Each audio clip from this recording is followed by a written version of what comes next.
Humanity भी तो कोई चीज़ होती है। अगर अदनान समी को पाकिस्तान वीज़ा इशू कर देता तो इससे क्या फ़र्क पड़ता था? कोई फ़र्क नहीं पड़ता था। ये सेंटीमेंट भी है काफ़ी सारे लोगों का।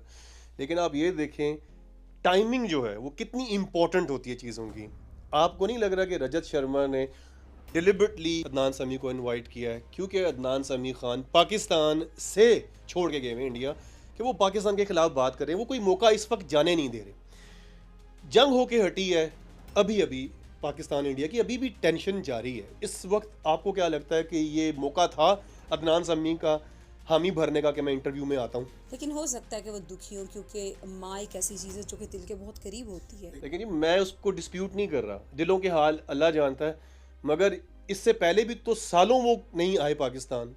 आ जाते, उनको वीज़ा मिल भी जाना था, ऐसी कोई बड़ी बात नहीं है। इज़ एन आर्टिस्ट, कोई मौका नहीं छोड़ते हैं पाकिस्तान को बदनाम करने का, पाकिस्तान के खिलाफ बात करने का। कुलभूषण यादव को भी इन्होंने सेलिब्रेट किया, वो जो अक्षय खन्ना का डोपल गैंगर है, जो कि टेररिज्म की एक्टिविटी में मुलव्विस था।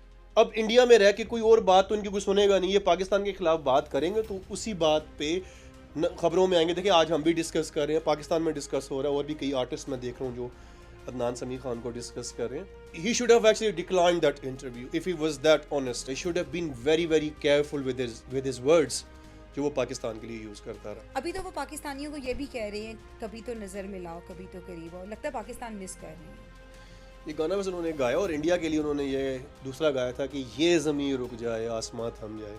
बात ये है कि हो सकता है, वैसे मैं इससे एग्री करता हूं। मैंने वो जो एक्सप्रेशन देखे हैं ना, उसकी वजह मैं आपको बताऊं क्या वजह हो सकती है। अब एक तो काम ना हो बंदे के पास, बंदे की कोई अहमियत ना हो, इंपॉर्टेंस कोई नहीं है।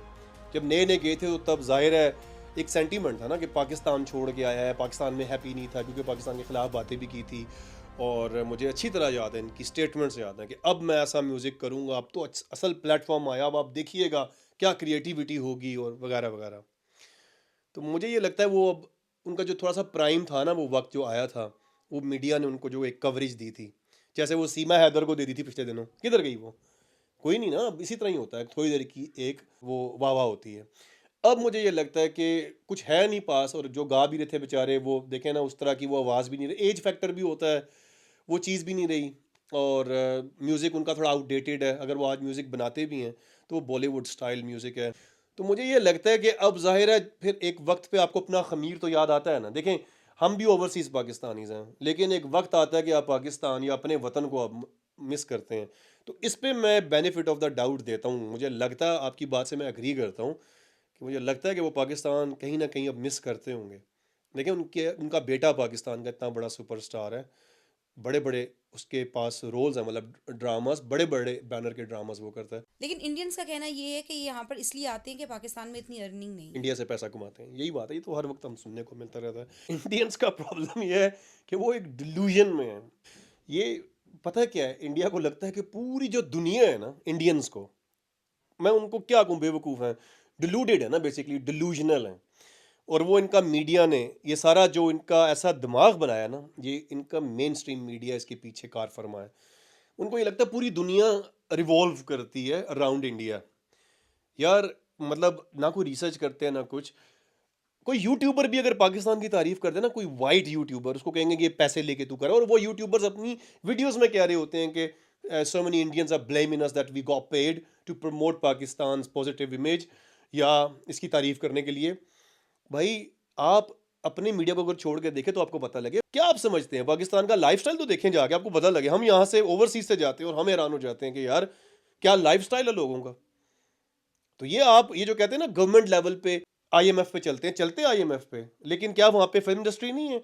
ये तो सारे कामयाब ही यहां से होके वहां गए हैं। जितना पाकिस्तान का टैलेंट है वो पहले पाकिस्तान में रिकॉग्नाइज्ड हुआ, और पैसे भी कमाते हैं। शोज नहीं होते पाकिस्तान में भी होते हैं। राहत फतेह अली खान आज भी उधर रह के 25 से 30 लाख रुपया एक शो का लेता है यार, और जब वो ओवरसीज आते हैं तो 1 करोड़ रुपया लेते हैं ओवरसीज पाकिस्तानियों से। तो अगर वो एक कॉन्सर्ट के 25 30 लाख 40 लाख लेते हैं, बहुत हैं। पैसे की भूख नहीं खत्म होती। अगर अब आप वो कंपैरिजन कर दें, इंडिया का रुपया जो है वो देखें जी, अगर इंडियन 25 लाख होता है वो 75 लाख बनता है, पाकिस्तान का 25 लाख, इंडियन 10 लाख बनता है। भाई इस तरह नहीं होता, दुनिया ऐसे नहीं वर्क करती जैसे इंडियंस होते हैं। वो अपने हिसाब से उन्होंने एक अपनी वर्ल्ड बनाई हुई है।